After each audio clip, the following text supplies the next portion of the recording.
Hi there, just read this disclaimer please. Alright guys, just a quick one today. I've made a few moves this morning. Basically the upshot of it is using up my capital gains tax allowance this year before April comes around. So basically I've sold, here's all the transactions I've made there. I've summarised them in this spreadsheet. I've sold the full stake. Now when I spoke about it earlier, I was just going to use what I could in my ISA. By the end of February, I had like 4,200 quid in the ISA that I could use. Well, with using the rest of my allowance for the ISA, I'd have 4,200. That's what I was planning on doing. But in the end, I've decided just to sell the whole lot of Henderson International because all of it was up about 60%, maybe 58%, something like that. So I decided to sell all of it outside of the ISA to use as much as possible. Even if that meant not having all of the proceeds go into the ISA, I've had to keep some of them outside. What I also did was I also sold BRFI, BlackRock Frontiers Income, something that's kind of been on my mind recently. I mean, I'm not necessarily. You know what? I would have kept it had it not been for the fact that the dividends are declared in euros. Is it euros or is it? I think it might be dollars actually, I'm not sure. And it just gave a variability to the dividend income that just irritated me a little bit, you know.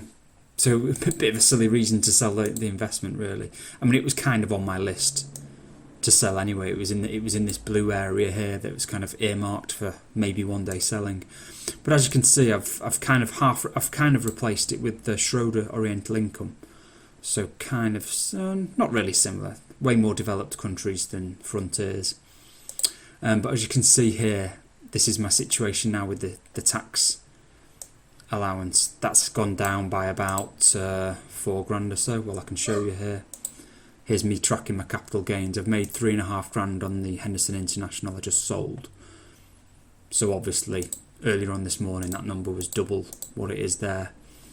So this obviously depends on what happens in the markets, but I've made good progress towards using up as much of my capital gains tax allowance as I can. There's still room for manoeuvre there. I can still do what, 3,300, something like that. I was thinking maybe on the last day I could just sell my Fundsmith and just wait for a little dip in the market, but that's time in the market. I haven't done that before. I've promised myself to keep myself from doing that. And also, none of these numbers are anywhere near the 60% that Henderson International was at. So they're not that much of a priority. You know, they've all got big losses there that can be offset in a year if I need to. I then, as you can see there, I bought some of Henderson International back, and then I bought some Murray International as well. And basically what it's done is it's taken me from quite a big overweight. Well, if we look here, this morning I was about, 6,200, 300 quid more in Henderson International than I did Murray International. But now I've flipped it back again.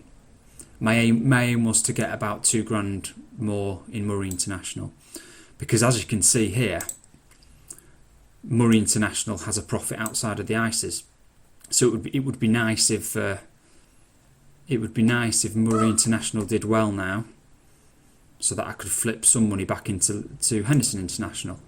It'd be nice if this differential increased, and then I could solidify some gains.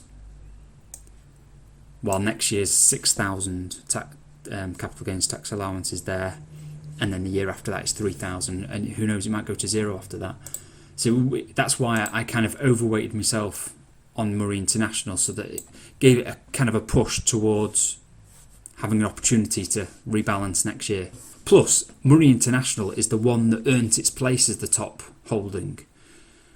Hint only got to be the top holding because I rebalanced earlier in the year from Murray International to Hint.